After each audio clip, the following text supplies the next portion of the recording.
Ada yang kata Rohingya ni pendatang haram dari Bangladesh. Ada pula yang kata diorang ni dah beratus-ratus tahun menetap dekat Rakhine. Persoalannya sekarang ni, macam mana satu kaum boleh ada dua sejarah yang bercanggah? Dan kalau betul diorang ni penduduk asal, kenapa sampai sekarang kerajaan Myanmar masih tak nak iktiraf kewarganegaraan diorang? Hari ni kita cuba faham sejarah diorang ni satu persatu.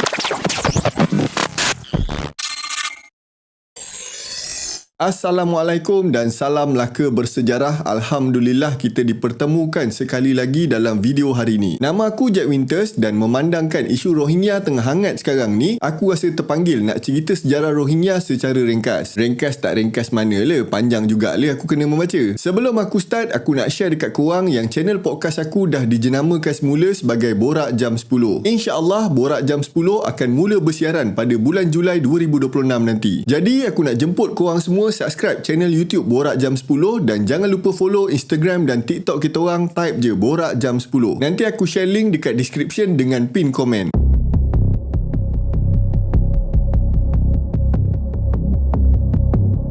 Untuk kita faham sejarah Rohingya atau Rohingya dalam sebutan orang Myanmar, kita kena start dengan sebuah wilayah pesisir pantai dekat belah barat Myanmar yang dikenali sebagai Arakan atau sekarang dikenali sebagai Rakhine. Wilayah ni terletak dekat pesisir Teluk Bengal yang menyebabkan dia terdedah dengan pengaruh dunia Bengal dekat sebelah barat. Untuk pengetahuan korang juga, dari sudut geografi, Arakan ni terpisah dari lembah Irrawaddy, kawasan yang menjadi pusat perkembangan tamadun awal Burma. Diorang ni terpisah dengan banjaran Arakan, Bukit Bukau dan hutan tebal dekat tengah-tengah. Disebabkan dua wilayah ni terpisah, sejarah Arakan tak berkembang sama macam sejarah Burma dekat bahagian tengah. Faham tak apa yang aku tengah cakap ni? Senang cerita, dalam satu masa ada dua wilayah yang berjiran berkembang dengan cara yang berbeza disebabkan diorang terpisah oleh alam semula jadi. Disebabkan Arakan ni terdedah dengan laut dan sungai, diorang banyak bergantung kepada aktiviti maritim, perdagangan, kerja-kerja pelabuhan dan pertanian padi. Berdasarkan tradisi tempatan dan kajian sejarah awal, Arakan ni dah lama jadi kawasan penempatan manusia ribuan tahun sebelum kemunculan kerajaan-kerajaan awal dekat rantau tu. Kawasan lembah sungai Kaladan dengan Lembro dah jadi kawasan penting untuk penduduk Arakan sebab sungai ni lah yang memudahkan diorang ni bergerak, meniaga dan membina penempatan. Daripada kampung-kampung kecil, kawasan ni terus berkembang jadi sebuah kota dan akhirnya membentuk beberapa kerajaan awal dekat Arakan. Berdasarkan cerita OG dekat Arakan, ada beberapa urban legend pasal kerajaan Daniavadi yang dikatakan kerajaan tertua dekat Arakan. Tapi kesahihan cerita ni masih lagi menjadi persoalan sebab tak banyak bukti arkeologi yang boleh support cerita-cerita diorang ni. Apa yang pasti, berdasarkan sumber-sumber arkeologi sejarah, diorang memang dah lama dapat pengaruh dari luar, terutamanya dari India, Bengal, kawasan Piu dekat tengah Burma dan dunia maritim Asia Tenggara. Dari sudut agama, pengaruh Hindu-Buddha dikatakan dah sampai dekat Burma sekitar abad pertama Masihi dan berkembang ke Arakan sekitar abad keempat Masihi. Berdasarkan kajian-kajian sejarah dan arkeologi ni, kita boleh nampak yang Arakan ni bukan satu kawasan baru atau kawasan yang tak ada orang duduk. Kalau ikutkan, Arakan ini dah lama ada connection yang luas dengan wilayah-wilayah lain.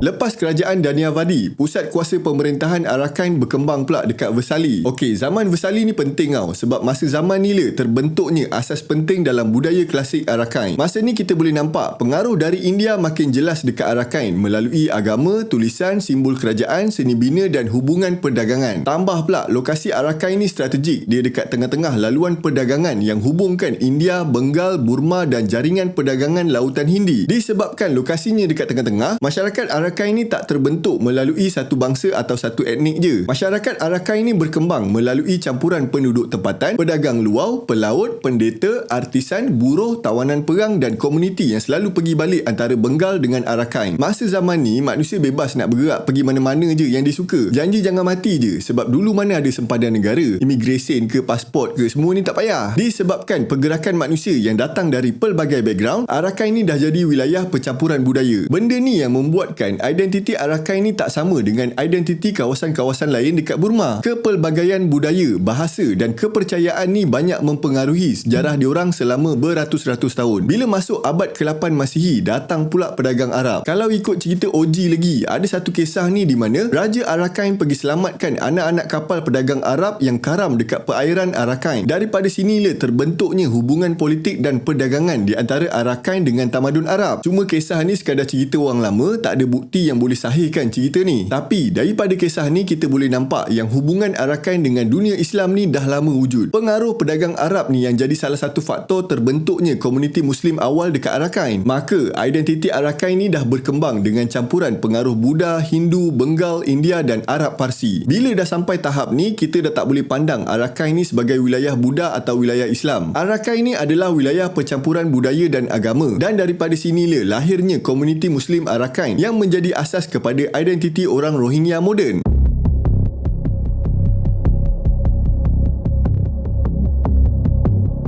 Menjelang abad ke-15, muncul satu kerajaan Arakan yang paling famous, iaitu kerajaan Mayaku. Mayaku bukan sekadar ibu kota kerajaan Buddha Arakan, tapi masa ni dia dah jadi pusat perdagangan yang besar. Disebabkan lokasi dia yang dikelilingi bukit dan ada akses besar kepada sungai dan laut, dah menjadikan Mayaku ni kuat dari segi pertahanan dan penting dari sudut ekonomi. Masa zaman Mayaku pula, pengaruh Bengal memang ketara gila dalam politik dan budaya istana. Ada beberapa orang Raja Buddha Arakan yang guna gelaran Islam atau Parsi. Shilling kerajaan pun ada yang guna tulisan Parsi atau unsur-unsur Islam. Tapi bukti-bukti ni bukan nak tunjuk yang Arakan ni dah jadi kerajaan Islam. Bukti-bukti ni menunjukkan yang kerajaan Buddha Arakan rapat gila dengan dunia Bengal dan jaringan politik Islam dekat sekitar Teluk Bengal. Kerajaan Buddha Arakan gunakan unsur-unsur Islam ni sebagai cara diorang berdiplomasi dan nak jaga hubungan diorang dengan kuasa-kuasa yang ada dalam rantau diorang. Untuk pengetahuan korang, masa ni Kesultanan Bengal adalah salah satu kuasa besar dan berpengaruh dekat rantau Teluk Bengal. Nak tak nak, diorang mesti mau kipas sikit kan. Janji dapat makan okey le, bukan kena tukar agama pun. Komuniti Islam yang menetap dekat Arakan ni datang dari pelbagai tempat, terutamanya dari Chittagong. Untuk pengetahuan korang, Chittagong ni satu kawasan yang sekarang ni terletak dekat Bangladesh tapi dekat dengan sempadan Myanmar. Masa zaman Mayaku, banyak kuasa besar dekat rantau ni yang berebut nak conquer Chittagong. Sebab kawasan ni strategik, dia jadi pintu antara India dengan Asia Tenggara. Jadi, Kesultanan Bengal dengan kerajaan Mayaku selalu berperang untuk dapatkan kawasan ni. Kerajaan Mayaku pernah pegang kejap kawasan ni yang menyebabkan pergerakan manusia ke Arakan pada zaman ni makin rancak. Cuma pada tahun 1666, Empire Mughal yang datang dari keturunan pemerintah Mongol conquer Chittagong dan tukar nama kawasan ni jadi Islamabad. Berbalik pada cerita pasal perkembangan komuniti Muslim Arakan, salah seorang tokoh penting yang pernah berkhidmat dekat Istana Buddha Arakan adalah Syed Alaul, seorang penyair Bengali Muslim yang berasal dari Jalalpur, Islamabad atau Chittagong. Daripada sini kita boleh nampak yang Istana Buddha Arakan ini dah menjadi ruang budaya yang menerima pelbagai pengaruh, dan kita boleh nampak betapa kuatnya pengaruh Islam dekat Arakan pada zaman ni walaupun diperintah oleh kerajaan Buddha. Maka dalam konteks sejarah Muslim Arakan, kita tak boleh pandang diorang ni sebagai pendatang yang berhijrah ke Myanmar. Komuniti Muslim Arakan dah lama dah terbentuk dekat sana dan diorang berjaya survive dalam masyarakat Arakan yang majmuk.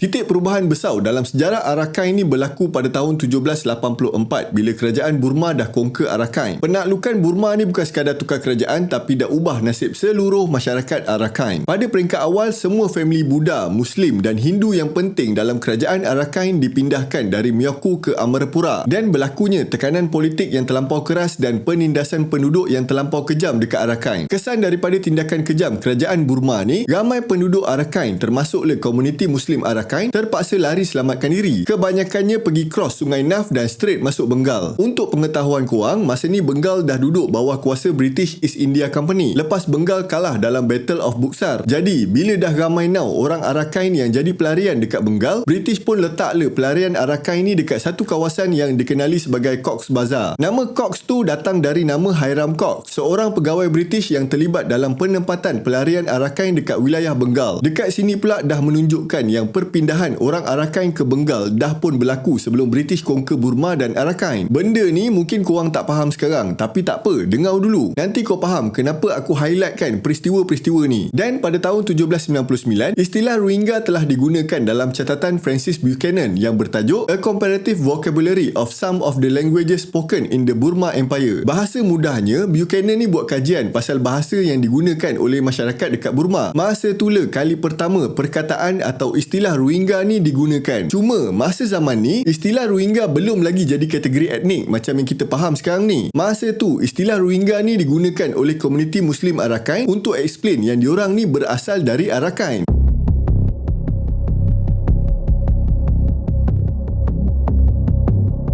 Pada tahun 1826, British take over Arakan melalui Treaty of Yandabo. Lepas Burma kalah dalam Perang Inggeris-Burma yang pertama, British nampak yang Arakan ni kawasan subur yang sesuai untuk pertanian padi. Jadi British pun masukkan Arakan dalam sistem ekonomi kolonial British. Diorang pun buka tanah sawah secara besar-besaran, besarkan pelabuhan, bangunkan pelbagai kemudahan, tambah baik sistem pengangkutan sungai dan banyak lagi kemudahan lain. Ekonomi pertanian padi pun makin berkembang dekat Arakan sampai pelabuhan Akyab dah jadi salah satu pelabuhan eksport beras yang penting dekat Asia. Tambah pula permintaan beras makin tinggi lepas pembukaan terusan Suez pada tahun 1869. Cuma masa diorang kembangkan sistem ekonomi pertanian dekat Arakan, diorang ada masalah kekurangan tenaga buruh sebab penduduk Arakan yang sedia ada tak cukup ramai kalau nak buat mass production. Jadi British galakkan pergerakan penduduk dan buruh dari Bengal, terutamanya dari Chittagong. Diorang pun pancing le. Sekarang ni Arakan dah ada banyak peluang pekerjaan, berhijrah le pergi Arakan. Maka berbondong-bondong le manusia datang masuk Arakan. Yang mana sebahagian yang datang tu adalah orang asal Arakan yang jadi pelarian dekat Bengal. Kiranya diorang datang balik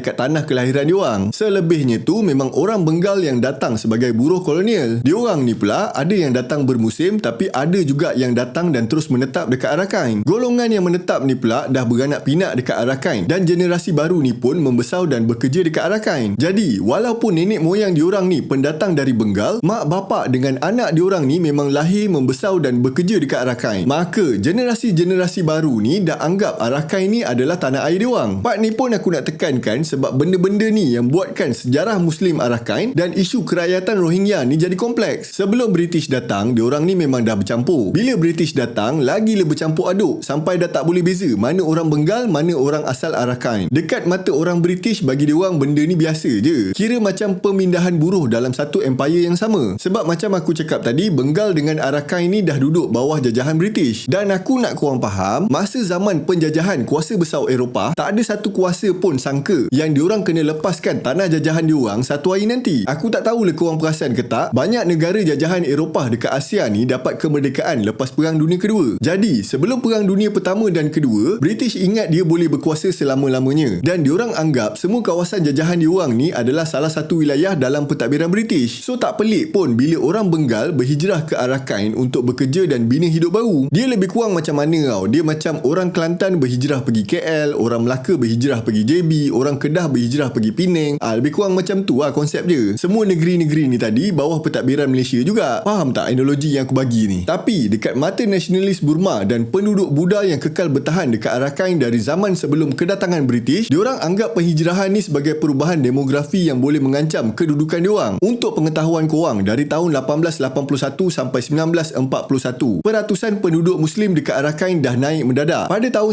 1941, ada sumber yang mencatatkan bahawa penduduk Muslim dah mencapai 27% populasi dekat Arakan. Okey, itu dah satu hal. Yang penduduk Muslim ni pun ada jenis-jenis dia juga. Berdasarkan bancian British pada tahun 1921 dan 1931, diorang dah letakkan dua kategori utama untuk penduduk Muslim Arakan. Yang pertama, Arakan Mohammedans yang merujuk kepada komuniti Muslim tempatan yang dah lama menetap dekat Arakan. Yang kedua, Chittagonians merujuk kepada komuniti imigran Muslim yang datang dari Chittagong. Pada tahun 1931, populasi Chittagonians direkodkan sekitar 252,152 orang. Manakala Arakan Mohammedans pula sekitar 51,615 orang je. Dekat sinilah punca isu pertikaian yang jadi sekarang ni. Disebabkan peristiwa migrasi kolonial British ni, sampai imigran Bengal ni dah jadi majoriti dari jumlah keseluruhan penduduk Muslim Arakan, nasionalis Burma terus labelkan penduduk Muslim Arakan sebagai pendatang, bukan orang asal Arakan. Orang Muslim Arakan pula tekankan sejarah komuniti Muslim ni dah lama bertapak dekat Arakan sebelum British datang lagi. Hakikatnya dua-dua pun betul. Dua-dua statement tu memang berlaku. Sebab tu sejarah diorang ni berlapis-lapis dan kompleks gila nak dihuraikan. Komuniti Muslim memang dah lama ada dekat Arakan, tapi komuniti tu bertambah besar bila berlakunya migrasi besar-besaran dari Chittagong masa zaman penjajahan British. Cuma sekarang ni dah susah lah nak bezakan mana ori mana pendatang, sebab yang pendatang tu pun dah beranak pinak dekat sini. Lepas tu pula dah 2-3 generasi lahir dan membesar dekat situ. Jadi nak kata diorang ni pendatang pun tak kena. So macam mana nak kira diorang ni?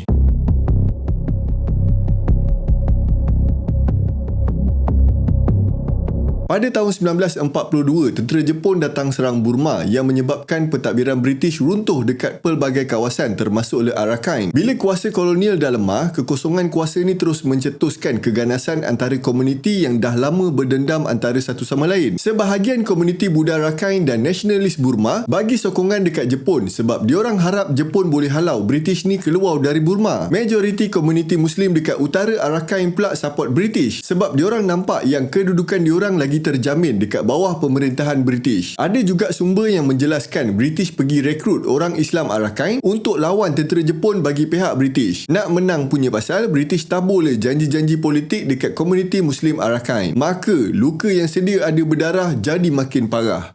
Ush.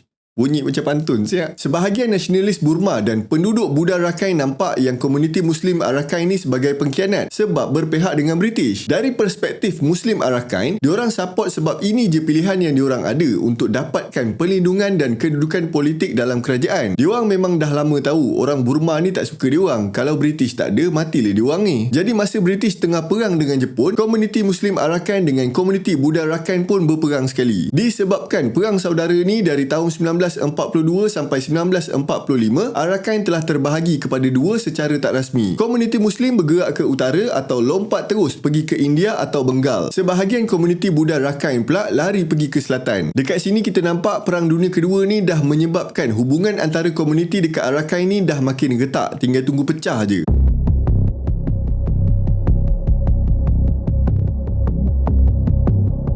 Sebelum Perang Dunia Kedua, semangat nasionalisme dekat Burma memang tengah berkembang pesat. Bila perang meletus, tokoh nasionalis Burma, Aung San dengan tim dia bekerjasama dengan Jepun. Diorang confident gila yang Jepun ni boleh tolong Burma merdeka. Sayangnya, Jepun tak pernah pun bagi Burma ni betul-betul merdeka. Walaupun Jepun pernah mengisytiharkan Burma merdeka pada tahun 1943, kuasa pemerintahan masih lagi dekat tangan tentera Jepun. Menjelang tahun 1945, Aung San pun berpaling tadah dan start bekerjasama dengan tentera bersekutu. British lah senang cerita untuk kalahkan tentera Jepun ni. Lepas Jepun kalah, Aung San pun muncul sebagai tokoh utama perjuangan kemerdekaan Burma melalui Anti-Fascist People's Freedom League. Pada 27 Januari 1947, Aung San menandatangani Aung San Attlee Agreement dengan kerajaan British. Perjanjian ni dah buka jalan kepada proses kemerdekaan Burma. Namun, Aung San ada masalah nak menyatukan etnik-etnik yang ada dekat Burma demi nak mendapatkan sokongan penyertaan diorang dalam negara Burma yang merdeka. Pada 12 Februari 1947,